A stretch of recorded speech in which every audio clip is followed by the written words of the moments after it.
If you're wondering how much it costs to live in Vancouver in 2020, this video is going to cover everything you need to know about the cost of living right here in Vancouver, so stay tuned.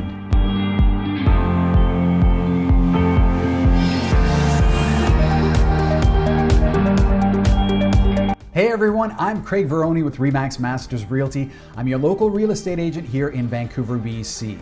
I shoot a ton of videos about what it's like to live, love, and own here in Vancouver. So if you haven't yet, please hit that subscribe button and don't forget to hit the bell as well so you can be notified the moment I have a new video out. This video is all about what it costs to live in Vancouver in 2020. I'm going to cover everything from renting, buying a home, gas, groceries, and a ton of other things. So let's get into it.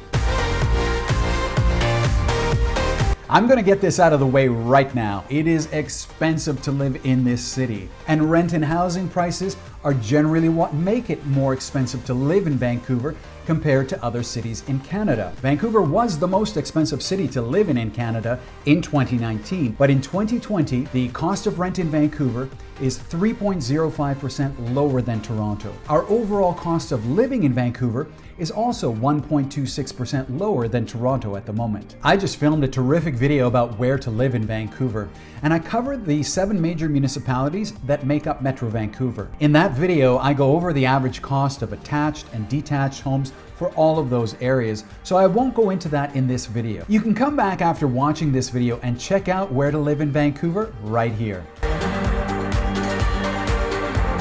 As expensive as Vancouver is to live in, we actually rank 146th out of 541 cities around the world, according to Numbeo. In 2019, we ranked 131st, so we've dropped 15 spots in 1 year. No wonder people are calling me from all parts of the world to move here right now. We know buying a home in Vancouver is expensive, but what about renting? Well, the news isn't much better. Vancouver is a beautiful city and people want to live here. So the rental market is very tight at the moment, which naturally pushes up rental costs. Even during the pandemic, when some thought rental prices may go down, they haven't. Right now, according to Numbeo, the average cost for a 1-bedroom apartment in the city center is $2,060 per month. That's up about $40 from last year. Outside of the city center, it drops a little bit to $1,589 per month. That's only up about $2 over last year. If you're a family and require a home with 3 bedrooms or more and you want to live in the city center, it will cost you approximately $3,665 per month. That's up almost $95 over last year. If you are moving to Vancouver, make sure you plan carefully. Crunch those numbers to see whether you can afford to buy or have to rent a home here in the city. I have a great mortgage payment calculator on my website to help you, and the link for that is in the description below. I also work with some of the best mortgage brokers in the city in case you need a recommendation. Now that we've got you into a home, whether you're buying or renting it, let's talk about the average monthly cost for all your utilities. Right now, if you're renting a 2-bedroom home, it will cost you between $120 to $150 per month. That's for your heating, electricity, and gas. Some places will include these utilities in your monthly rent costs, which definitely helps. If you're a homeowner, you'll have additional costs like water and garbage pickup, which can add another $70 to your monthly bill. Of course, if you're a homeowner of a strata property, you will have the monthly strata fees as well, which on average can range anywhere from $350 to $650 per month or more. Those utility costs don't cover things like your phone, internet, or cable. So how much do those things cost? You can certainly get low-cost internet and mobile phone plans, but the average cost for internet here in Vancouver is approximately $70 to $100 per month for an unlimited data plan. For a mobile phone, you're looking at anywhere from $30 to $70 per month, depending on the type of plan that you need. I don't get jealous of many of the things our American neighbors have, especially these days, but I would certainly take their lower mobile phone plan prices. For cable, you're looking at approximately $30 a month for a basic cable package, which really doesn't get you very much, and it only goes up from there. The 2 biggest providers here in Vancouver are TELUS and Shaw, and both companies will offer discounts when bundling services. So having your home phone, mobile phone, TV, and internet with TELUS, for example, will cost you a lot less than having those services individually. So definitely shop around, because both companies are always offering incentives for new customers. Okay, so you're living in your house, you're paying your utilities. Now, how do you get to work? If you like biking, Vancouver has over 450 kilometers of bike lanes throughout the city. That's 279 miles for those of you who don't think in kilometers. So it's no wonder it's the city's fastest growing travel method. There are tons of Mobi bike sharing stations throughout the city. And if you're right downtown, there are also plenty of bike rental shops to choose from, particularly in the West End and Yaletown.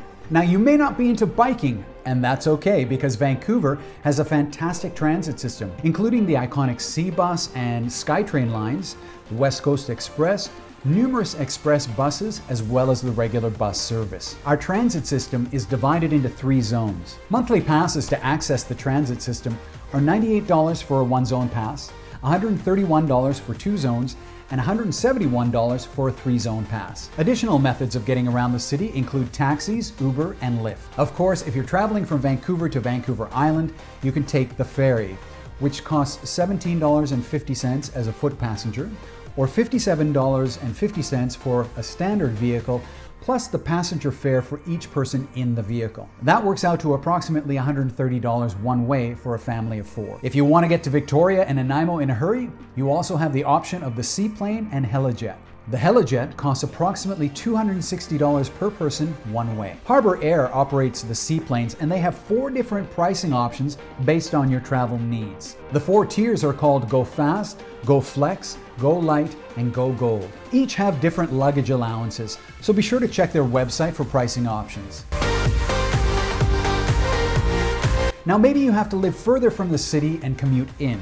So for you, biking is out, and you hate public transit. So what is it going to cost in gas for your vehicle? According to globalpetrolprices.com, for the time period between June 8th, 2020 and September 14th, 2020, the average price of gas here in Vancouver was $1.45 per liter, with a minimum of $1.40 on June 8th and a maximum of $1.47 on July 6th. In comparison, for the same time period, the average cost of gas around the world was $1.64 Canadian dollars. At the time of making this video, the average price of gas around the city is about $1.25. Now, what if you're a family in need of childcare? Childcare costs are expensive, and the wait list for daycare facilities can be long. So if you know that you're going to need a spot, get on the list in the area that you're living as soon as possible. The average monthly cost for full-day private childcare is approximately $1,000 a month for children ages 3 to 5, and $1,176 per month for children under 3 years of age. These prices are after the BC Childcare Fee Reduction Initiative. Okay, so you're living and working here in Vancouver, and why do we work? So we can go out and enjoy the incredible food and restaurant scene here in Vancouver. We are most well known for our salmon and local seafood, but we also have incredibly diverse and world-class restaurants. Don't know what you're in the mood to eat? Simply pick a culinary ethnicity and Vancouver will be able to satisfy you. The beer and spirit scene here in Vancouver is equally as amazing. We have tons of award-winning microbreweries and distilleries cranking out award-winning spirits.